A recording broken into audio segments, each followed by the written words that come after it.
Ouais, faudra faire très attention aux jours qui arrivent si tu veux investir sur les marchés. Bonjour à tous, nous sommes le mercredi 27 juillet et je vous fais tout de suite le sommaire de cette émission. Et comme vous l'avez entendu, faites très attention à vous, les jours qui arrivent et aujourd'hui vont être déterminants sur le marché des crypto-monnaies. Alors la revue des prix cette semaine va être beaucoup plus courte que d'habitude. Nous avons fait un bon résumé hier de ce à quoi devrait ressembler le marché déjà.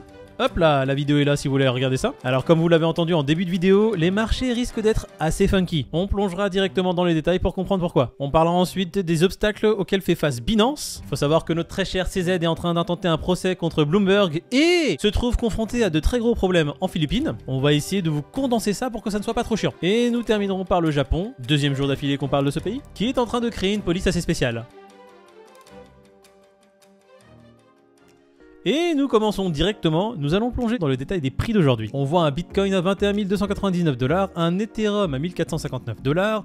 On voit que sur ce tableau-là, il y a beaucoup de vert. Il semble y avoir un petit rebond depuis hier. Du coup, passons directement au tableau général pour voir un peu ce que donne le marché. Alors on voit que sur les dernières 24 heures, tout a pris en moyenne 2 à 3%. On a un Binance Coin à 252 $, un Cardano à 46 centimes, un Solana à 36 $, Matic qui gagne la palme et qui fait le plus beau rebond de ces dernières 24 heures, il est à 80 centimes et il gagne 6,4%. Alors aussi, à savoir, Matic prend à peu près 50% sur les 30 derniers jours. Pas mal. Alors je vous propose aussi de passer directement sur la courbe du Bitcoin pour essayer de regarder un peu ce qui s'est passé. Nous sommes en daily et on voit le Bitcoin qui est sensiblement au même niveau que sa clôture d'hier. Ça, c'est une bataille rangée entre acheteurs et vendeurs qui fait rage. Et aujourd'hui, les acheteurs vont être confrontés à deux belles résistances du Bitcoin. On voit ici la droite rouge et la droite bleue. La droite bleue, c'est la MA50 et la droite rouge, c'est le MA20. Ces deux droites vont faire office de barrière, un obstacle, de résistance. Qu'est-ce que veut dire ce charabia? Tout simplement pour les nouveaux que si les prix essaient de monter et traverser ces deux droites-là vont faire tout leur possible pour refouler les prix vers le bas. Ça va être vraiment des obstacles à traverser et à enjamber, ce qui rend la chose plus difficile. Je passe rapidement en hebdomadaire également, donc on est en 7 jours et on voit que cette droite-là, la bleue un peu moins foncée que celle-ci, c'est la MM200. Je vous ai enlevé le reste du bruit, et bien en hebdomadaire, on a la MM200 et les prix se trouvent en dessous. Donc on a plusieurs résistances assez majeures qui vont être devant le Bitcoin. Donc pour les repasser, nous aurons besoin d'une impulsion beaucoup plus forte que la normale. En 4 heures, le Bitcoin, bon, on a vu la dégringolade par rapport au dernier jour, on était à un moment donné bien au-dessus de la Tenkan, de la Kijun et au-dessus des nuages, donc les prix du Bitcoin étaient semble-t-il bullish, c'était une très bonne configuration, et petit à petit ça s'est dégradé à la première traversée de la Tenkan. On a vu qu'il a essayé de retraverser la Tenkan, ce qui a fonctionné pendant quelques heures, mais on s'est retrouvé ensuite à dégringoler vers le bas, traverser le nuage, et aujourd'hui on est sous Tenkan Kijun, sous nuage. On a réussi là à l'instant à traverser la Tenkan, on se retrouve ici. Par contre on n'a rien de confirmé. On a ici également la MA200 qui est présente, donc la MA200 qui va pouvoir aider le Bitcoin et faire office de support, mais néanmoins la configuration n'est pas très belle. Je vais vous faire une petite droite de tendance pour que vous compreniez. Hop là, je l'ai fait apparaître, on traverse au minimum 3 points, ici, ici et ici. Vous voyez qu'ici il y a des légères tentatives de breakout, mais les prix se font refouler à chaque fois et le schéma n'est pas très joli. Si on dézoome bien, on voit que de toute façon la tendance est clairement à la baisse. Bon, on avait commencé un petit range ici, hop là, je vous entoure ça grossièrement, mais c'était le cas ici également. Donc encore une fois, il y a des news qui sont pas terribles qui vont arriver aujourd'hui et sur les jours qui suivent. Il y a néanmoins des bonnes nouvelles dont on va parler très rapidement, notamment Glassnode qui nous dit qu'il y a un beau support qui se constitue aux alentours des 20 000. Avant de passer quand même à l'Ethereum, on va noter que sur la journée d'hier, le Bitcoin a fait un beau rebond, il est passé de 20 700 $ qui était son plus bas, et aujourd'hui on est quand même à 21 315. On passe à l'Ethereum, on se met en hebdomadaire, on voit que l'Ethereum a fait une petite mèche aux alentours des 1350. Par contre j'ai envie de repasser rapidement en hebdomadaire pour vous montrer que quand même la EMA200 va être là pour faire office d'une belle résistance. En 4 heures par contre cette EMA200 fait office d'un beau support.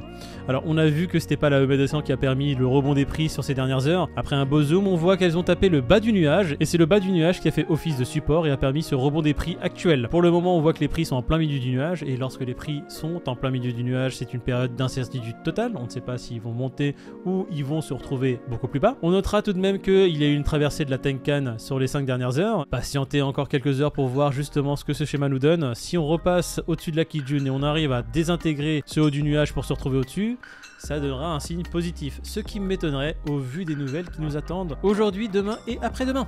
On fait rapidement l'indice préféré des Français qui est le Crypto Fear and Greed. On est actuellement à 28. Toujours dans l'extrême peur, rien ne change. On passe du coup aux news. Glassnode qui nous indique qu'un support est en train de se former aux alentours des 20 000 $ et comme vous le voyez sur ce petit schéma, hop là, je vais essayer de zoomer à fond, et bien cette flèche nous montre justement les pics d'achat qu'il y a aux alentours des 20 000. C'est semble-t-il ce qui justifierait le petit rebond qu'on a eu sur les dernières 24 heures. Lorsque les prix se sont retrouvés aux alentours des 20 500, 20 600 $, on a eu un net rebond et des achats assez massifs à ce niveau-là. Pour continuer à résumer un peu la news de Glassnode, il nous indique également que l'afflux massif de ces short-term acheteurs pourrait devenir des investisseurs long terme aux alentours des 30-40 000 $, ce qui créerait un support encore plus important aux alentours de ces 20 000 $. Néanmoins, avec les news suivantes, notamment le FMI qui nous suggère que des jours assez sombres vont arriver sur le marché des crypto-monnaies et qui se justifient notamment par les news qui vont arriver aujourd'hui, jeudi et vendredi. Déjà d'une, faut savoir que le FMI c'est pas ton petit frère, donc quand il s'exprime, généralement les gens font attention à ce qu'il dit. Et ensuite, si vous voulez savoir ce qui se passe, bah écoutez, on va en faire la liste. On arrive directement, on va descendre un peu pour voir justement le détail de ce qui va se passer aujourd'hui, jeudi et vendredi. Alors aujourd'hui, on a le Federal Open Market Committee qui va se réunir. C'est la réunion qui a eu lieu déjà il y a plusieurs semaines où ils ont décidé d'augmenter les taux d'intérêt pour essayer de contrer l'inflation. Et bien sachez qu'ils se réunissent à nouveau aujourd'hui, c'était prévu, et ils vont augmenter sûrement les taux d'intérêt à nouveau. Et pourquoi, me direz-vous? Bah tout simplement parce que l'inflation n'a pas baissé. Et la seule arme en leur position pour essayer de contrôler justement cette inflation, c'est l'augmentation des taux d'intérêt. Autre chose, on a jeudi et vendredi les résultats de la tech qui vont tomber. On a notamment Apple qui va nous donner ses chiffres sur la journée de vendredi, Meta qui va nous annoncer jeudi, et comme d'habitude, on l'a vu sur la courbe d'hier, regardez la vidéo qui est juste ici, cette courbe nous annonçait qu'à chaque fois qu'il y avait les résultats de la tech qui étaient en baisse, et ne vous attendez pas à ce qu'ils soient en hausse, et bien les prix avaient tendance à cracher fortement. Du coup, faites gaffe, on est dans une semaine assez charnière. On a eu un rentracement des 24 000 $ qu'il y a eu la semaine dernière jusqu'à aujourd'hui, on est aux alentours des 21 200, 21 300 $.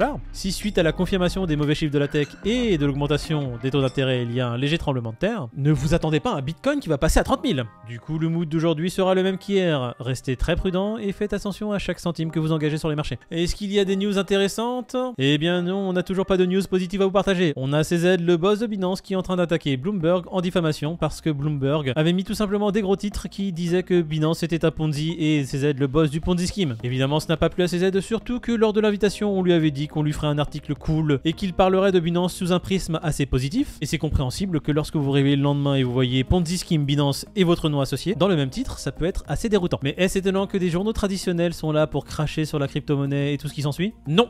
Ça dure déjà depuis des dizaines d'années. Il ne faut pas oublier que les médias mainstream et traditionnels sont aux mains d'investisseurs privés qui ont leur propre intérêt à mettre en avant, et nombreux de ces investisseurs sont des banques. Et on le voit avec cette news qui parle des Philippines et d'un think tank qui s'oppose à Binance maintenant depuis plusieurs années. Ce think tank a déjà essuyé un revers en essayant de faire bannir Bitcoin des Philippines, mais revient à la charge cette fois-ci en prenant à partie la SEC des Philippines. Pour résumer, ils disent que Binance n'a rien à faire sur le marché et ils ne respectent pas les lois du pays. Par contre, il serait intéressant de se demander, mais qui est derrière ce think tank? Ou qui finance le think tank? Et en creusant un peu, on voit que des organismes privés comme des banques sont dans la liste des investisseurs.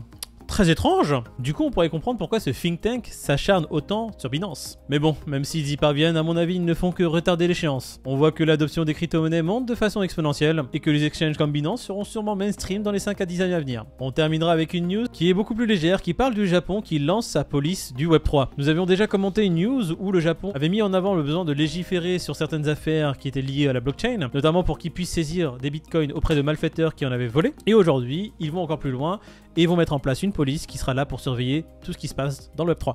Voilà pour l'actualité du jour, j'espère que vous avez trouvé ça intéressant. Si vous deviez retenir qu'une chose, sachez que les news qu'il va y avoir aujourd'hui, demain et après-demain vont être assez importantes et vont sûrement créer des secousses assez importantes sur les marchés. Personnellement, je suis Team Deep et j'espère que le Bitcoin va subir un beau crash pour pouvoir racheter ça au plus bas. Je n'ai plus qu'à vous souhaiter une très bonne journée, plutôt une très bonne après-midi, cette vidéo sortira plus tard que prévu et je vous retrouve pour ma part demain matin. Ciao!